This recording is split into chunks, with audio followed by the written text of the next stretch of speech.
இப்போ உங்க எல்லாத்தையும் அப்படியே பின்னோக்கி கூட்டிட்டு போகணும் அப்படின்னு நினைக்கிறேன். பின்னோக்கி அப்படின்னா சேர சோழ பாண்டிய காலத்துல பாதுகாத்தவங்க இந்த கோடானு கோடி ராணுவ வீரர்கள் தாங்க பிரச்சனை. இல்ல குழந்தை பருவத்திலேயே இந்த பிரச்சனை வந்துச்சுன்னா இன்னும் ரொம்ப டேஞ்சர். அது என்ன அப்படின்னா, முதல் நாள் நைட்டே ஊற வச்சிடறோம். அடுத்த நாள் நம்ம சாப்பிடும்போது எடுத்து முதல்ல இந்த தண்ணியை தனியா வடிகட்டி எடுத்துக்கோங்க.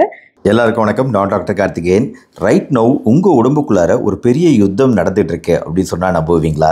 ஒவ்வொரு 3 செகண்டுக்குங்க தமிழ்நாட்டில் ஒரு நபர் ஜீரண மண்டலம் சம்பந்தமான ஏதாவது ஒரு பிரச்சனையினால அட்மிட் ஆகுறாங்க. ஒவ்வொரு 10 செகண்டுக்கும் ஒருத்தர் சர்க்கரை நோய் இருக்கு அப்படின்னு சொல்லி டயக்னோஸ் பண்ணப்படுது. அவங்களுக்கு நோய் இருக்குன்னு கண்டறியப்படுறாங்க. நிமிஷத்துக்கு ஒருத்தர் மனச்சோர்வு டிப்ரெஷன்னால அவதிப்படுறாங்க. பல பேர் உடல் எடையை குறைக்கிறதுக்கான தீவிர முயற்சிகளில் ஈடுபடுறாங்க. டயட்டை பயங்கரமா குறைக்கிறாங்க. நல்ல உடற்பயிற்சி செய்யறாங்க. எதை செஞ்சோ உடல் எடை குறையாம அப்படியே இருக்கு. ஸோ இவங்களுக்குலாம் தனித்தனியா வெவ்வேறு பிரச்சனை அப்படின்னு நினைச்சீங்கன்னா அது தப்பு. இந்த 4 பிரச்சனைகளும் ஒரு புள்ளியில இணையுது. இந்த பிரச்சனைகளாம் வராம இருக்க இதற்கான தீர்வை நம்ம முன்னோர்கள் 1000 வருஷம் முன்னாடியே கண்டுபிடிச்சிட்டாங்க அப்படின்னு சொன்னா உங்களுக்கு எப்படி இருக்கும்? அதாங்க உண்மை. 1000 வருஷம் முன்னாடி கண்டுபிடிக்கப்பட்ட அந்த தீர்வு, அந்த சொல்யூஷன் நம்ம பயன்படுத்துறது இல்லை, மறந்துட்டோங்கிறது தான் பிரச்சனை. நம்ம கண்ணுக்கு தெரியாம நம்மள இப்போ பல கெட்டவர்கள் தீவிர உடல்நல பிரச்சனையை உண்டாக்கிட்டு இருக்காங்க அப்படிங்கிறது உண்மை. அதனால அந்த ஆயுதங்கள் என்ன அப்படிங்கிறத ஃபர்ஸ்ட் பார்த்துட்டு அந்த 4 முக்கியமான கெட்டவர்கள் யாரு அப்படிங்கிறதையும் நம்ம பார்க்க போறோம். கடைசியா என்ன விதமான மாற்றங்களை செஞ்சு மீண்டும் நம்ம உடலுக்குள்ள நன்மை பயக்கும் நல்ல விஷயங்களை கொண்டு வர முடியும் அப்படிங்கிறதையும் பார்க்க போறோம். Welcome to channel doctor Karthikeyan. இப்போ உங்க எல்லாத்தையும் அப்படியே பின்னோக்கி கூட்டிட்டு போகணும் அப்படின்னு நினைக்கிறேன். பின்னோக்கி அப்படின்னா சேர சோழ பாண்டிய காலத்துல, அந்த சேர சோழ பாண்டிய காலத்துல என்னோட மூதாதையர்கள் வாழ்ந்திருப்பாங்க. என்னோட தாத்தா இருந்திருப்பாரு, என்னோட பாட்டி இருந்திருப்பாங்க. அதே மாதிரி இந்த வீடியோ பார்த்துட்டு இருக்க எல்லாருக்குமே அந்த காலத்துல கண்டிப்பா ஒரு தாத்தாவுக்கு தாத்தாவுக்கு தாத்தாவுக்கு தாத்தா இருந்திருப்பாரு, பாட்டிக்கு பாட்டிக்கு பாட்டி இருந்திருப்பாங்க. இந்த தாத்தா பாட்டி எல்லாம் அந்த காலத்துல காலையில என்ன சாப்பிட்டிருப்பாங்க அப்படின்னு ஒரு நிமிஷம் யோசிச்சு பாருங்க. காலையில சூரியன் உதிக்கிறதுக்கு முன்னாடி எந்திரிச்சு கேழ்வரகோ கம்போ ஒரு கூழ் ஒண்ணு இதுல தயார் செஞ்சு சாப்பிட்டிருப்பாங்க. இல்ல அப்படின்னா சோறு ஊற வைக்கப்பட்ட அந்த நீர் ஆகாரம், பழைய சோறு, கஞ்சி குடிச்சிருக்காங்க. இந்த மாதிரி செய்வதன் மூலமாக அவங்க உடம்புக்குள்ளாரங்க கிட்டத்தட்ட கோடான கோடி நன்மை பயக்கக்கூடிய சோல்ஜர்ஸை உள்ள வச்சிருந்தாங்க. ராணுவ வீரர்களை, போர் வீரர்களை உள்ள வச்சிருந்தாங்க அவங்க உடம்புக்குள்ளார.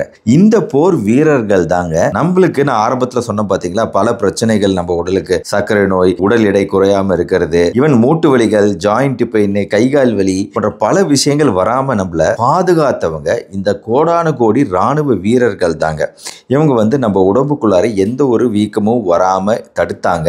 இவங்க பேரு நல்ல பாக்டீரியாக்கள், நல்ல கிருமிகள் அப்படின்னு சொல்லலாம், ப்ரோபயோட்டிக் கிருமிகள் அப்படின்னு சொல்லலாம். இந்த மாதிரி ப்ரோபயோட்டிக் கிருமிகள் நன்மை தரக்கூடிய பல ராணுவ வீரர்கள், கோடான கோடி வீரர்கள் நம்ம உடம்புக்குள்ள இருக்காங்க. இவங்க இருந்ததுனாலதான் அந்த காலத்துல போர்னால வேணா சீக்கிரம் இறந்திருக்கலாம். மற்றபடி இவங்களை எல்லாம் அப்படியே அவங்களோட நார்மல் லைஃப் ஸ்டைல, வாழ்வியல அப்படியே ஃபாலோ பண்ண விட்டுருந்தோம் அப்படின்னா அவங்களாம் பல காலம் நல்ல ஆரோக்கியமா திடகாத்திரமா இருந்தாங்கிறத ஞாபகம் வச்சுக்கணும் நம்ம. ஏன்னா நம்மளோட மூதாதையர்கள் உடல் வலிமை அப்படிங்கிறது மிக அதிகமா இருந்திருக்கு. ஜெனரேஷன் ஆஃப்டர் ஜெனரேஷன் அந்த உடல் வலிமை அப்படிங்கிறது பயங்கரமா குறைஞ்சி ரொம்ப வீக் ஜெனரேஷனா உருவாகிட்டு இருக்காங்க. ஆனா மனசு சம்பந்தப்பட்ட, இன்டெலிஜென்ஸ் சம்பந்தப்பட்ட விஷயங்கள்ல பெரிய அளவுல மாற்றம் இருக்கு. அவங்க காலத்தோட கம்பேர் பண்ணும்போது இப்போ பிரெயினியா இருக்கிறாங்க. இன்டெலிஜென்ஸ் அதிகமாகுது, மென்டல் ஸ்ட்ரென்த் அதிகமாகுது, ஆனா பிசிக்கல் ஸ்ட்ரென்த் குறையுது. உடல் வலிமை அப்படிங்கிறது குறைஞ்சிக்கிட்டு தான் வருது. இதுல ஒன்றும் மாறுபாடே நடக்கல, மாற்றமே கிடையாது. இந்த உடல் வலிமை திருப்பி கிடைக்கணும் அப்படிங்கிறதுக்காக தான் என்ன மாதிரி ஆளுங்கள் எல்லாம் போராடிக்கிட்டு இருக்கோம். ஆனா எங்களோட முயற்சியை தடுக்கும் வகையில ஒரு 4 வில்லன்கள் இருக்கிறாங்க. ஃபர்ஸ்ட்டுங்க, இப்போ ஒரு நூடுல்ஸ் சாப்பிட்றோம் அப்படின்னு, நூடுல்ஸ் சூப்பரா இருக்கு. அதாவது அது காஞ்சி போன ஒரு முறுக்கு மாதிரி ஒரு டப்பாக்குள்ள வச்சு அதுக்குள்ளார ஒரு பவுடர் எல்லாம் போட்டு வச்சிருக்காங்க. நாம என்ன பண்ணணும்னா அதுல சுடுதண்ணி ஊற்றணும். சுடுதண்ணி ஊற்றணும்னா அது அப்படியே அந்த காஞ்சி போன முறுக்குங்கிறது சாஃப்டா மெதுமெதுப்பா நூடுல்ஸா மாறிடுது.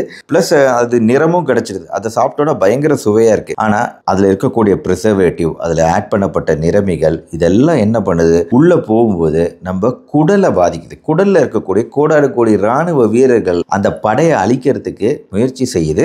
அதுல வெற்றியும் பெறுது.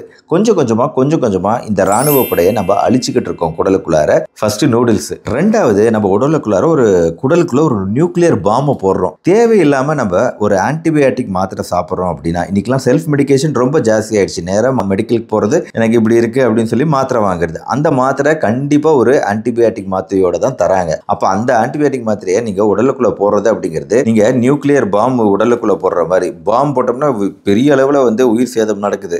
அதே மாதிரி இங்க பல கோடி நல்ல கிருமிகள் அப்படிங்கிறது சில கோடி இல்ல சில லட்சம் நல்ல கிருமிகளா குறைஞ்சு போயிடுது ஒரு தேவையில்லாத ஆன்டிபயோட்டிக் மாத்திரை சாப்பிட்றதுனால. எப்பவுமே தேவைப்படும் போதுதான் ஆன்டிபயோட்டிக் மாத்திரை சாப்பிடணும். தேவையில்லாம சாப்பிட்டீங்கன்னா அது குடலுக்குள்ள என்னென்ன பிரச்சனையை பண்ணுதுன்னு பாருங்க. ரெண்டாவது, மூன்றாவது ஒரு 3 வெள்ளை வில்லன்கள் இருக்காங்க. அவங்க யார் அப்படின்னா, வெள்ளை சர்க்கரை, வெள்ளை அரிசி, வெள்ளை மைதா. இதெல்லாம் உடனே பிரச்சனை ஏற்படுத்தாது. ஆனா கொஞ்சம் கொஞ்சமா நம்ம உடலுக்குள்ள ஒரு நஞ்சு செலுத்துற மாதிரி தான் இது. இதெல்லாம் என்ன பண்ணுதுனாங்க, நம்ம குடல்ல நல்ல கிருமிகளை அழிக்கிறது மட்டும் இல்ல, இது நம்ம இன்ஃப்ளமேஷன் சொல்லக்கூடிய அலர்ச்சி பண்புகளை அதிகப்படுத்துது. இதான் இதுல இருக்கக்கூடிய பிரச்சனையே. அலர்ச்சி பண்புகளை அதிகமாகிறதுனால தான் நம்ம டிசீசஸ் ஆஃப் இன்ஃப்ளமேஷன் சொல்றோம். சர்க்கரை நோய் தனியா அது நோய் கிடையாது. நம்ம இன்ஃப்ளமேஷன், நம்ம குடல்ல ஏற்படக்கூடிய ஒரு நோய் மாதிரி ஒரு இன்ஃப்ளமேஷனால வருதுன்னு சொல்றோம். ஆட்டோ இம்யூன் நோய்கள், இன்னைக்கு தசை வலிகள், திடீர்னு சம்பந்தமே இல்லாம தசை வலி, தீவிர தசை வலி ஏற்படுது, தீவிர கை கால் மூட்டுகள் ருமாட்டிசம்லாம் ஏற்படுது. இந்த மாதிரி ஆட்டோ இம்யூன் நோய்கள் எக்கச்சக்கமா இருக்கு. இந்த ஆட்டோ இம்யூன் நோய்கள்ல எப்படி வருதுன்னே இன்னி வரைக்கும் விடை தெரியல அப்படிங்கிறது தான் மெடிக்கல் லிட்ரேச்சர் சொல்லுது. ஆனா இதுக்கெல்லாம் ஒரு ஆரம்ப புள்ளியா இப்ப கண்டுபிடிக்கப்பட்ட விஷயம் இந்த குடல் பாக்டீரியாக்கள். இந்த குடல் பாக்டீரியாக்கள் நல்ல குடல் பாக்டீரியாக்கள் இல்லாத போது இந்த இன்ஃப்ளமேஷன்ங்கிறது நடக்குது. இதனால சின்ன வயசுல தெரியாது, ஆனா போக போக பிற்காலத்துல பல ஆட்டோ இம்யூன் நோய்களால பாதிக்கப்படுறாங்கன்னா அதுக்கு காரணம் அவங்க குடல்ல நல்ல பாக்டீரியா கிருமிகளை குறையிறது. அப்ப நீங்க நூடுல்ஸ் வாங்கி தரது, பேக்கரியில வாங்கி தரது, ஃபாஸ்ட் ஃபுட் சாப்பிட வைக்கிறது அப்படின்னு சொல்லிட்டு ரெகுலரா இந்த வேலையை பண்ணும்போது கொஞ்சம் கொஞ்சமா நம்மளையும் அறியாம நம்ம குழந்தைகளையே நம்ம இதை சொல்லக்கூடாது, நஞ்சு கொடுத்துக்கிட்டு இருக்கோம் அப்படிங்கறத ஞாபகம் வச்சுக்கோங்க. குழந்தைகளுக்கு தான் இப்படி அப்படின்னா, பெரியவங்களுக்கு இன்னொரு 4வது வில்லன் இருக்கிறாருங்க. குழந்தைகள் பருவத்துல இது பொதுவா தெரியாது. இல்ல குழந்தை பருவத்திலேயே இந்த பிரச்சனை வந்துச்சுன்னா இன்னும் ரொம்ப டேஞ்சர். அது என்ன அப்படின்னா, ஸ்ட்ரெஸ், மன அழுத்தம் தாங்க. மன அழுத்தம் அப்படிங்கிறது அதிகரிக்க நம்ம மனசு பல உடல் நோய்களை உண்டாக்குது அப்படின்னு இது வரைக்கும் தெரியும். அந்த உடல் நோய்களுக்கு முக்கியமான காரணமே நம்ம குடல்ல இருக்கக்கூடிய கிருமிகள் அழிக்கப்படுவது தான் அப்படிங்கிறத நீங்க புரிஞ்சுக்கணும். ஏன்னா இந்த ஸ்ட்ரெஸ், மன அழுத்தம் தூக்கமின்மையை ஏற்படுத்துது. தூக்கமின்மை, மன அழுத்தம் எல்லாம் சேர்ந்து குடல்ல பிரச்சனையை உருவாக்குது. சரிங்க, இப்படியே நெகட்டிவா போகாம இந்த பிரச்சனையை எப்படி நம்ம தடுக்கலாம் அப்படின்னா, அதுக்கு தான் நான் முன்னாடி சொன்ன நம்ம மூதாதையர்களோட வழியை நாம பின்பற்றலாம். பவர்ஃபுல் வெப்பன்ஸ், ஆயுதங்கள் கொடுத்துருக்காங்க அந்த ராணுவ வீரர்களை மீண்டும் உருவாக்குறதுக்கு. இட்லி தோசை அப்படிங்கிறதுங்க சாதாரண விஷயம் கிடையாது. இட்லியோ தோசையோ அதுல அரிசியும் உளுந்தும் சேர்த்து அது நொதிக்க வைக்கப்பட்டு புளிக்க வைக்கப்பட்டு ஃபெர்மெண்டேஷன் ஆனது பின்னாடி தான் நம்ம அதை பயன்படுத்துறோம். அப்போ இது ரெண்டும் உண்மையிலேயே நல்ல விஷயம். ரெகுலரா நம்ம உணவுல சேர்த்துக்க வேண்டிய விஷயம். பழசு அப்படின்னு ஒதுக்க கூடாது, அதுதான் பெஸ்ட். இதுல இருக்கக்கூடிய லட்சக்கணக்கான லாக்டோபேசிலஸ் கிருமிகள் நம்ம குடல் ஆரோக்கியத்தை பாதுகாக்க உதவி செய்யுது. ரெண்டாவது, சிறுதானிய வீரர்கள், ராகி, கம்பு, திணை, வரகு, இவங்கெல்லாம் நம்ம குடல்ல ஒரு கோட்டையவே கட்டுறாங்கன்னு சொல்லலாங்க. ப்ரீபயோட்டிக் ஃபோர்ட்ரஸ் அப்படின்னு சொல்லலாம். ப்ரீபயோட்டிக்ஸ் நம்ம குடல்ல இந்த கிருமிகள் உற்பத்தி ஆகிறதுக்கும் அது மெயின்டைன் பண்றதுக்கும் உதவி செய்யக்கூடியதா இருக்கு இந்த சிறுதானியங்கள் ரெகுலரா சேர்த்துக்கிட்டா. மூன்றாவது, நீர் ஆகாரம். அரிசியை டைரக்டா நம்ம சாப்பிட்றது தான் பிரச்சனை. ஆனா அது ஒரு நீர் ஆகாரமா மாறும்போது அது உண்மையிலேயே நம்ம குடலுக்கு நன்மை செய்யுதுங்க. கஞ்சி மிகவும் தேவையான ஒரு விஷயமா இருக்கு இந்த காலத்துல. நான்காவது, தயிர். தயிர்ல லாக்டோபேசிலஸ் மட்டும் 250க்கும் மேற்பட்ட நல்ல கிருமிகள் இருக்கு. உங்க குடலுக்கு தேவையான ஒரு மிகப்பெரிய படையவே கொண்டு வருது தயிர். கேழ்வரகு கூழ், இதுவும் நொதிக்க வைக்கப்பட்ட கூழா இருந்துச்சு அப்படின்னா அது லிக்விட் கோல்டு, தண்ணீர் தங்கம் அப்படின்னு சொல்லலாம். அந்த அளவுக்கு அது மிகுந்த நன்மைகள் தரக்கூடியது. பழைய சாதம் செய்யும்போது இந்த ஒரு சின்ன டிப்ஸை மட்டும் ஃபாலோ பண்ணி பாருங்க. வாயில ஒரு சாதம் கூட தட்டுப்படாது. இப்போ சாதம் மீதி ஆயிருக்கும் இல்லைங்களா, அதை தண்ணி ஊற்றி நம்ம முதல் நாள் நைட்டே ஊற வச்சிடறோம். அடுத்த நாள் நம்ம சாப்பிடும்போது எடுத்து முதல்ல இந்த தண்ணியை தனியாக வடிகட்டி எடுத்துக்கோங்க. எடுத்துட்டு அதுக்கப்புறம் இந்த சாதத்தை கையில் நல்லா மசிச்சு விடும்போது சாதம் எல்லாம் நல்லா மசிஞ்சிரும். அதுக்கப்புறம் உங்களுக்கு கொஞ்சம் கூட வாயில் சாப்பிடும்போது சாதம் தட்டுப்படாது. அதுக்கப்புறமா ஒரு கப் தயிர் ஊற்றிட்டு மீதி இருக்க அந்த தண்ணி வடிகட்டி வச்சிருக்கோம் இல்லைங்களா, அந்த தண்ணியை கொஞ்சம் கொஞ்சமாக ஊற்றி மிக்ஸ் பண்ணிக்கோங்க. அந்த தண்ணியை வேஸ்ட் பண்ணிடாதீங்க. அந்த தண்ணியில் எல்லா சத்தும் இருக்கும். அதுக்கப்புறம் தேவையான அளவு உப்பு போட்டு மிக்ஸ் பண்ணி விட்டுட்டு நம்ம குடிக்க வேண்டியதான். இது குடிக்கும்போது நீங்கள் மோர் மிளகா வேணாலும் வச்சுக்கலாம், இல்லை வெங்காயத்தை, சின்ன வெங்காயத்தை எண்ணெய் ஊற்றி கடுகு போட்டு வணக்கி அது கூட வேணாலும் வச்சு சாப்பிட்லாம். ரொம்ப டேஸ்ட்டாக இருக்கும். இந்த மாதிரி மாங்காய் வச்சுட்டு சாப்பிடும்போதும் டேஸ்ட்டாக இருக்கும். ட்ரை பண்ணி பாருங்கள். அதனாலங்க நெக்ஸ்ட் ஸ்டெப்பு என்ன அப்படின்னா, அடுத்த 30 நாட்களுக்கு உங்கள் லைஃப்பில் ஒரு சேஞ்சை கொண்டு வர முயற்சி பண்ணுங்கள். உடனடியாக தடாலடியாக எதையும் மாற்ற முடியாது. அரிசிக்கு பதிலாக சிறுதானியங்களை கொண்டு வாங்க.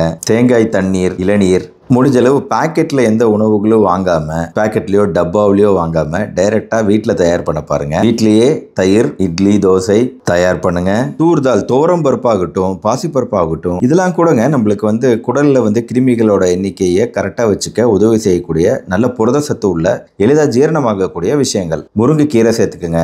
மோர் யூஸ் பண்ணுங்க. இப்போ நார் சத்து அப்படிங்கிறது குறிப்பாக தேவைங்க இந்த குடல் பாக்டீரியாக்கள், நல்ல கிருமிகளை வளர்க்குறதுக்கு. அதனால தான் முருங்கைக்கீரை, முருங்கைக்காய், எல்லா வகையான கீரைகளுமே சேர்த்துக்கலாங்க. வெண்டைக்காய், கோவைக்காய், இதெல்லாம் நல்ல நார்ச்சத்து மிகுந்த உணவுகளையும் நம்ம கூடவே சேர்த்துக்கிட்டோம் அப்படின்னா இந்த கிருமிகளுக்கு நல்லது. இதை தவிர சாதாரணமாக பூண்டு, வெங்காயம் போன்ற விஷயங்கள், கொம்பூச்சாட்டி, அதெல்லாம் நம்ம ஊரில் கிடைக்குது, ஆனால் அந்த அளவுக்கு தேவையில்லை. ஓட்ஸு, ஆப்பிள், வாழைப்பழம், ஜென்ரலாக இதுவும் சேர்த்துக்க பாருங்க. ஒரு நாளைக்கு 25 to 30 கிராம் நார்ச்சத்து அப்படிங்கிறது நம்ம உடலுக்குள்ள போகணும். அப்போதான் இந்த கிருமிகள்லாம் நல்லபடியாக இருக்கும். குறிப்பாக இந்த வீடியோ பெரியவங்களோட சின்ன குழந்தைகளுக்கு ஏற்ற விஷயம். ஏன்னா அவங்களுக்கு தான் இப்போ பெரிய லெவலில் பிரச்சனைகள் நடந்துகிட்டு இருக்கு. அவங்களுக்கு நம்மளையே அறியாமல் நம்ம பல கெட்ட விஷயங்களை அவங்க வாழ்க்கைக்குள்ளே இன்ட்ரடியூஸ் பண்ணிக்கிட்டு இருக்கோம். அட்லீஸ்ட் அவங்களோட சின்ன வயசில் நம்ம நல்ல விஷயங்களை கொடுப்போம், ஆரோக்கியமான உணவுகளை கொடுப்போம். அவங்களோட எதிர்கால வாழ்க்கைக்காக இது நம்ம பண்ணணுங்க. கண்டிப்பாக பண்ணணும். பெரியவங்க ஆல்ரெடி அவங்களோட லைஃப் ஸ்டைலை மாற்றிக்கிட்டவங்க, தேவைப்படுறவங்க மாற்றிக்குங்க. என்னை பொறுத்த வரைக்கும் எல்லாரும் மாறணும். முடிஞ்ச அளவு மாற ட்ரை பண்ணுங்க. முக்கியமான இந்த வீடியோ பதிவை உங்கள் ஃப்ரெண்ட்ஸ் அண்ட் ரிலேட்டிவ்ஸ்க்கு ஷேர் பண்ணுங்க. நம்ம சேனல் டாக்டர் கார்த்திகேயன் தொடர்ந்து சப்ஸ்கிரைப் பண்ணி ஃபாலோ பண்ணுங்க. கண்டிப்பாக லைக் பட்டன் ப்ரெஸ் பண்ணுங்க. அப்போ தான் நிறைய பேருக்கு இந்த வீடியோ போய் சேரும். மறுபடியும் நாளைக்கு இன்னொரு இன்ட்ரெஸ்டிங்கான மருத்துவ தகவலோட உங்களை மீட் பண்ணுறேன். நன்றி, வணக்கம்.